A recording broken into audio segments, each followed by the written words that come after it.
मुगलिया सल्तनत का दरबार हमेशा की तरह भव्य था।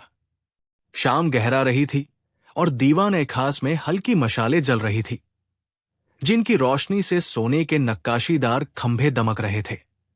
बादशाह अकबर अपने शाही तख्त पर विराजमान थे। उनके चारों ओर वजीर और मनसबदार बैठे थे, लेकिन आज दरबार में एक अजीब सी चुप्पी छाई हुई थी।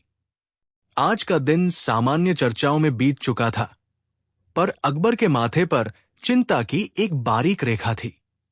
उन्होंने धीरे से बीरबल की ओर देखा, जो हमेशा की तरह मुस्कुराते हुए पर विचारमग्न बैठे थे। अकबर बोले, बीरबल, मेरे राज्य की नींव सत्य पर टिकी है, यही राजधर्म है। पर एक प्रश्न कई दिनों से मुझे परेशान कर रहा है। बीरबल ने विनम्रता से सिर झुकाया और बोले, जहांपनाह, आपकी बुद्धिमत्ता सूरज से भी तेज है, लेकिन आज मेरे मन में एक ऐसा प्रश्न उठ रहा है जिसने मेरी रातों की नींद छीन ली है। ये केवल राजनीति से नहीं, बल्कि राजा के धर्म से जुड़ा है। उन्होंने गहरी सांस ली और शांत, दृढ़ स्वर में पूछा, जिसने पूरे दरबार को चौंका दिया, महाराज, यदि सच बोलने से राज्य डगमगा जाए और झूठ बोलने से राज्य बच जाए, तो राजा क्या चुने? दरबार में एक गहरा और भयावह सन्नाटा छा गया। दरबारीगण हक्के बक्के रह गए। कुछ वजीर तुरंत बीरबल की ओर क्रोध से देखने लगे, मानो उन्होंने राजद्रोह कर दिया हो। यह प्रश्न केवल एक पहेली नहीं था, यह सीधा राजधर्म की सबसे पवित्र दीवार पर प्रहार था। अकबर का विशाल मुखमंडल अचानक अत्यंत गंभीर हो गया। उनकी आंखों में पहले विस्मय और फिर गहन चिंतन के भाव उतरे। उन्होंने अपने राजसी आसन की पीठ पर सहारा लिया, मानो इस प्रश्न का भार उनसे सीधे उठा नहीं जा रहा हो। वो जानते थे कि बीरबल ने अनजाने में नहीं, बल्कि जानबूझकर ये भीषण नैतिक दुविधा सामने रखी है। बीरबल, जहांपनाह की आवाज इतनी धीमी थी कि मुश्किल से सुनी जा सकी, तुमने मेरे सामने सत्य और राज्य के अस्तित्व को तराजू के दो पलड़ों पर रख दिया है। यह कोई साधारण प्रश्न नहीं है, बल्कि एक राजा के जीवन का सबसे बड़ा द्वंद्व है। अकबर ने अपनी उंगलियों को आपस में गूंथा। सत्य ही ईश्वर है, और मैं अपने राज्य की रक्षा के लिए ईश्वर को कैसे त्याग सकता हूं? लेकिन यदि राज्य ही नहीं रहेगा, तो सत्य की रक्षा कौन करेगा? उन्होंने गहरी सांस ली। इस प्रश्न का उत्तर तुरंत नहीं दिया जा सकता। ये उत्तर केवल मेरा नहीं, बल्कि सदियों तक राज करने वाले हर राजा का मार्गदर्शक बनेगा। मुझे कुछ समय दो। बीरबल ने सम्राट के निर्णय को सुनकर केवल सिर झुकाया। उनके चेहरे पर न जीत का भाव था, न ही संतोष का, बस एक गहन तटस्थता थी। दरबार में सन्नाटा छा गया। ये चुप्पी किसी अपराध की नहीं, बल्कि एक गहरे दार्शनिक भय की थी। सभी दरबारी जानते थे कि यह प्रश्न सत्ता की नींव को हिला सकता है, क्योंकि इसका उत्तर राज्य की नीति, धर्म और नैतिकता की दिशा हमेशा के लिए तय कर देगा। अगले कई दिन तक बादशाह अकबर अपने शाही कक्ष में लगभग एकांतवास में रहे। उन्होंने भोजन और नींद कम कर दी। उनका मन निरंतर इस द्वंद्व में उलझा रहा। उन्होंने उलेमाओं, काजियों और अनुभवी पंडितों से गोपनीय परामर्श किया, लेकिन हर चर्चा एक ही निष्कर्ष पर आकर रुक जाती थी। धर्म और कर्म का ये टकराव अभूतपूर्व था। अकबर ने महसूस किया कि ये कोई गणितीय समस्या नहीं है जिसका सीधा हल हो। ये तो एक राजा की आत्मा की परीक्षा थी, जिसका उत्तर केवल उनके हृदय में छुपा था, कहीं और नहीं। अकबर ने अंततः परामर्शों का सिलसिला बंद कर दिया। उन्होंने शाही कक्ष के सभी द्वार बंद करवा दिए और 3 दिन तक उपवास किया। जब वे बाहर निकले तो उनके चेहरे पर वर्षों का तनाव झलक रहा था, लेकिन उनकी आंखों में एक अजीब सी शांति थी। वो शांति जो किसी गहरे सत्य को स्वीकार करने के बाद आती है। अगले दिन सुबह बादशाह ने बिना किसी औपचारिक घोषणा के बीरबल को अपने पास बुलाया। दरबार आज अपेक्षाकृत शांत था। दरबारी और मनसबदार फुसफुसाहट से भी परहेज कर रहे थे। जब बीरबल ने प्रवेश किया तो उनकी भंगिमा पहले से भी अधिक सौम्य थी, मानो उन्हें पता था कि महाराज ने कितना बड़ा मानसिक युद्ध जीता है। अकबर ने सीधे बीरबल की ओर देखा और गंभीर, धीमी आवाज में कहा, बीरबल, तुम्हारे प्रश्न ने मुझे हिला दिया। मैंने राज्य के हर कोने में झांका है और अपने पूर्वजों की आत्माओं से बात की है। उत्तर कठिन है, अत्यंत कठिन, लेकिन अब मैं तैयार हूं। मेरे उत्तर को ध्यान से सुनो। सारा दरबार सांस रोके हुए था। अकबर ने अपने राजदंड पर धीरे से हाथ रखा और उनकी आंखें दरबारियों के ऊपर से होती हुई सीधे बीरबल पर टिकी। उनकी आवाज अब शांत नहीं, बल्कि चट्टान सी दृढ़ थी। बीरबल, तुम्हारे प्रश्न का उत्तर राज्य के जीवन और मृत्यु के बीच का अंतर है। झूठ क्षण भर के लिए स्थिरता ला सकता है, जैसे टूटी नाव में छेद बंद करने वाला गीला कपड़ा, लेकिन वो कपड़ा अंततः गल जाता है। महाराज ने आगे कहा, राजधर्म का प्रथम नियम प्रजा का विश्वास है। जिस दिन राजा सत्य से मुंह मोड़ता है, उस दिन वो अपनी प्रजा का विश्वास खो देता है। यदि सत्य बोलने से राज्य डगमगाता है, तो राजा को डगमगाए हुए राज्य की नींव को फिर से मजबूत करना चाहिए, न कि झूठ की नकली दीवारों से उसे सजाना चाहिए। अकबर ने अंतिम फैसला सुनाया, महाराज हमेशा सत्य को चुनेगा, क्योंकि डगमगाया हुआ राज्य बच सकता है, पर विश्वास खोया हुआ राज्य कभी नहीं। सत्य ही राज्य का अंतिम कवच है। दरबार का सन्नाटा अचानक राहत की फुसफुसाहट में बदल गया। बीरबल ने धीमी मुस्कान के साथ सिर झुकाया, धन्य है महाराज। परंतु बीरबल ने कुछ देर रुककर कहा, महाराज का उत्तर पूर्ण है। यदि इस सत्य के कारण राजा का शीश कट जाए, तो क्या तभी? बीरबल के इस अंतिम वार ने दरबार में फिर से बर्फीला सन्नाटा फैला दिया।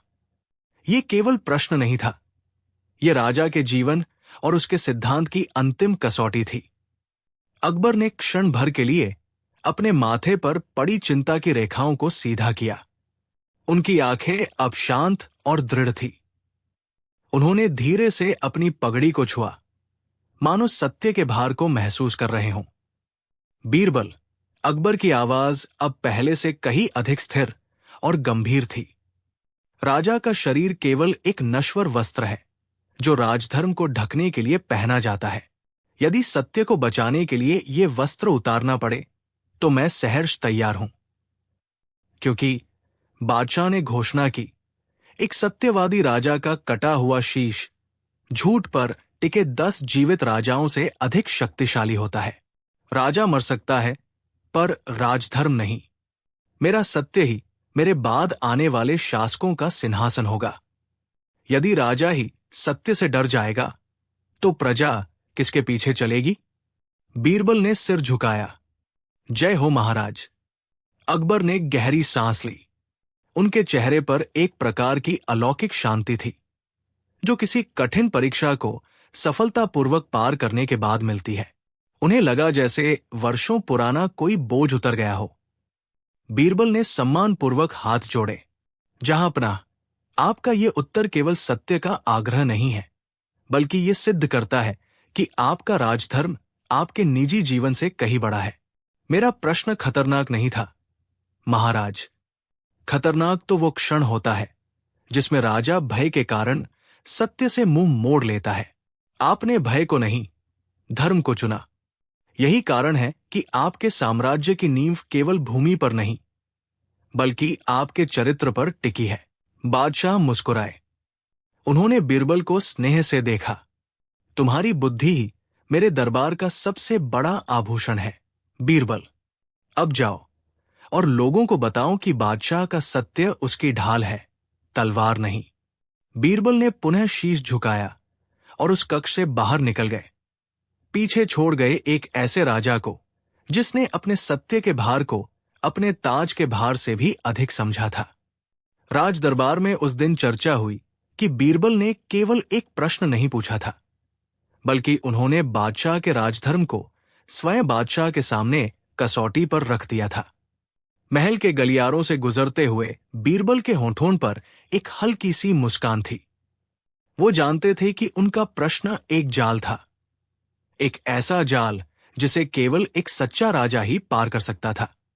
यह प्रश्न किसी नियम की मांग नहीं कर रहा था, बल्कि ये उस अटूट विश्वास की परीक्षा थी जिस पर मुगल साम्राज्य टिका हुआ था।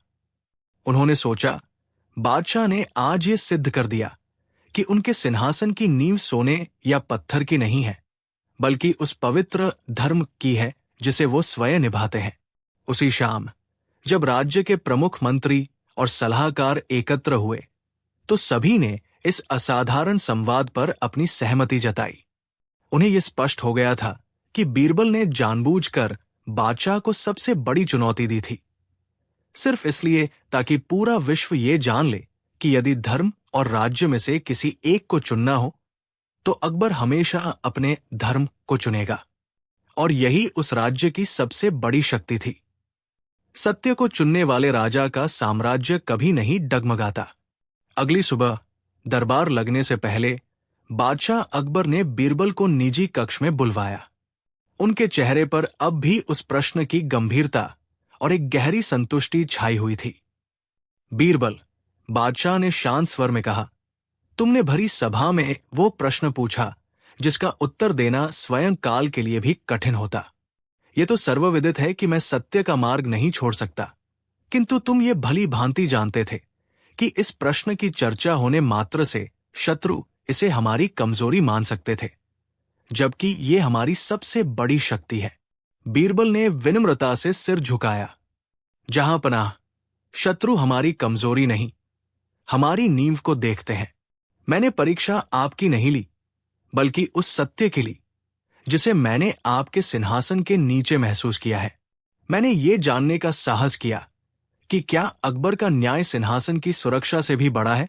आपने जो उत्तर दिया, उससे केवल दरबार ही नहीं, बल्कि आने वाली पीढ़ियां ये जान लेंगी कि जहां धर्म और सत्य का शासन होता है, वहां झूठ का सहारा लेने की आवश्यकता नहीं पड़ती।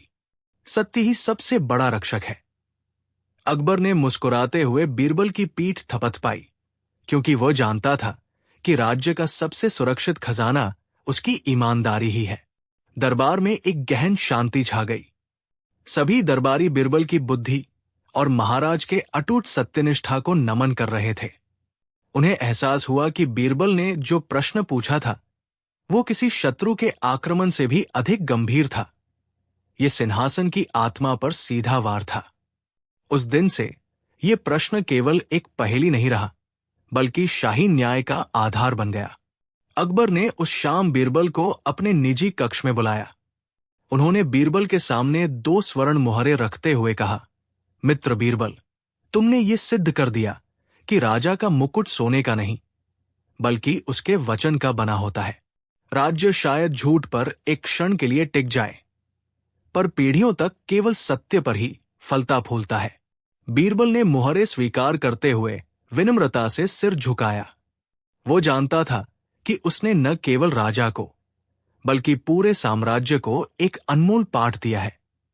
सत्य की नींव पर खड़ा साम्राज्य कभी डगमगाता नहीं, चाहे प्रश्न कितना भी खतरनाक क्यों न हो। ये घटना इतिहास में अमर हो गई। ये घटना दरबार के इतिहास में एक मील का पत्थर बन गई। अकबर का ये अटल निर्णय कि राज्य का आधार क्षणिक सुविधा नहीं, बल्कि शाश्वत सत्य ही रहेगा, जंगल की आग की तरह पूरे साम्राज्य में फैल गया। प्रजा के मन में अपने बादशाह के प्रति श्रद्धा और भी गहरी हो गई। अब कोई भी दरबारी या अधिकारी छोटे से छोटे मसले में भी झूठ का सहारा लेने से पहले 100 बार सोचता था, क्योंकि वे जानते थे कि राजा स्वयं सत्य के पथ पर अडिग है। बीरबल ने उस रात चैन की सांस ली। वो जानता था कि उसने अकबर को केवल एक उत्तर नहीं दिया, बल्कि सदियों तक चलने वाले एक सत्यनिष्ठ शासन का चरित्र निर्धारित कर दिया। उनका प्रश्न सचमुच खतरनाक था, पर राजा का सत्यनिष्ठा पर आधारित उत्तर उस खतरे से कहीं अधिक शक्तिशाली सिद्ध हुआ। साम्राज्य की नींव अब और भी मजबूत हो चुकी थी। अकबर ने स्वयं को अब पहले से कहीं अधिक हल्का और शक्तिशाली महसूस किया। सत्य की तलवार भले ही तेज धार रखती थी, लेकिन एक बार चल जाने के बाद वो साम्राज्य में ऐसी स्थिरता लाती थी जो 1000 झूठों की ढाल से कहीं बेहतर थी। हालांकि बीरबल इस वैचारिक विजय के बाद विश्राम नहीं कर रहे थे। वे जानते थे कि सिद्धांतों को स्थापित करना आसान है, पर उन पर अडिग रहना आजीवन संघर्ष है। राजा की सत्यनिष्ठा को बनाए रखना अब उनका नया मौन दायित्व था। कुछ ही हफ्तों बाद दरबार में एक अजीबोगरीब स्थिति उत्पन्न हुई। मालवा क्षेत्र से आया एक शक्तिशाली जागीरदार एक महत्वपूर्ण प्रशासनिक त्रुटि को छिपाने का प्रयास कर रहा था। यदि उसकी गलती उजागर होती तो राज्य को भारी वित्तीय नुकसान होता, लेकिन यदि उसे छिपाया जाता तो वो सीधे तौर पर राजा की स्थापित सत्य की नीति का उल्लंघन होता। बीरबल मुस्कुराए। ये प्रश्न पिछले वाले से अधिक खतरनाक था, क्योंकि इसमें केवल सिद्धांत नहीं बल्कि तुरंत दिखने वाला राजस्व जुड़ा था। अब देखना यह था कि क्या अकबर का संकल्प छोटे संकटों में भी उतना ही अटल रहता है। दरबार में पूर्ण सन्नाटा छा गया। मालवा का जागीरदार पसीने से तर हो गया, क्योंकि उसने मन ही मन सोचा था कि बादशाह शायद वित्तीय लाभ को प्राथमिकता देंगे। अकबर ने अपनी तर्जनी उंगली मेज पर थपथ पाई। उनकी भंगिमा विचारमग्न थी।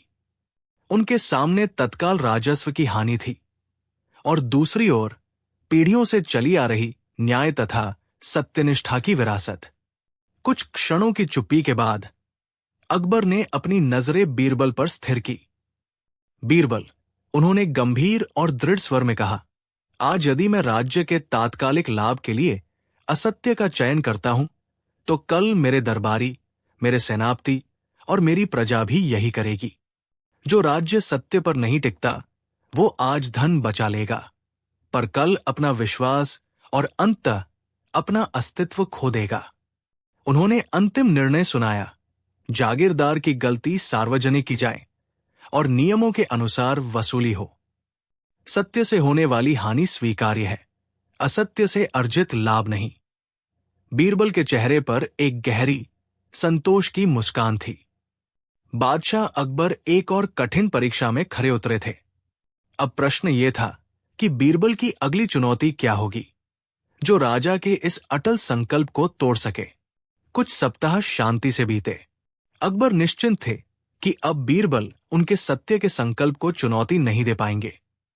परंतु बीरबल की बुद्धिमत्ता कभी विश्राम नहीं करती थी। एक पूर्णिमा की रात, जब दरबार की छत पर चांदी सी रोशनी फैली थी, बीरबल ने बादशाह के सामने सिर झुकाया। उनके चेहरे पर इस बार संतुष्टि नहीं बल्कि भय मिश्रित गंभीरता थी। जहां पनाह, बीरबल ने धीमे स्वर में कहा, पिछला प्रश्न धन की हानि का था, मेरा नया प्रश्न अस्तित्व की परीक्षा है। उन्होंने अपने हाथों को जोड़ा और सीधे अकबर की आंखों में देखते हुए पूछा, मान लीजिए कि सीमा पार एक शक्तिशाली शत्रु देश आक्रमण के लिए तैयार खड़ा है। हमें ज्ञात है कि हमारी सेना और हमारी गुप्तचर व्यवस्था में एक बड़ी और घातक कमी है। यदि यह सत्य उजागर हुआ तो शत्रु तुरंत हमला करेगा और राज्य का पतन निश्चित है। बीरबल ने एक गहरी सांस ली। परंतु यदि हम एक महाझूठ फैला दें, अपनी शक्ति का एक ऐसा भ्रम रचें कि शत्रु भयभीत होकर युद्ध टाल दे, तो महाराज, यदि सच बोलने से राज्य डगमगा जाए और झूठ बोलने से राज्य बच जाए, तो राजा क्या चुनेगा? दरबार में सन्नाटा छा गया। ये प्रश्न केवल नैतिकता का नहीं बल्कि लाखों लोगों के जीवन और मृत्यु का था। अकबर का माथा चिंता की लकीरों से भर गया। सत्य और अस्तित्व के बीच का यह द्वंद्व विकट था। अकबर ने अपनी आंखें बंद कर ली। सत्यनिष्ठ होने के कारण यह प्रश्न उनके हृदय पर वज्रपात जैसा था। क्या एक राजा का परम कर्तव्य केवल सत्य का पालन करना है, या फिर उस सत्य से ऊपर उठकर प्रजा के अस्तित्व की रक्षा करना? उन्होंने अपनी उंगलियों से माथे का पसीना पोंछा। उनकी आवाज भारी हो गई।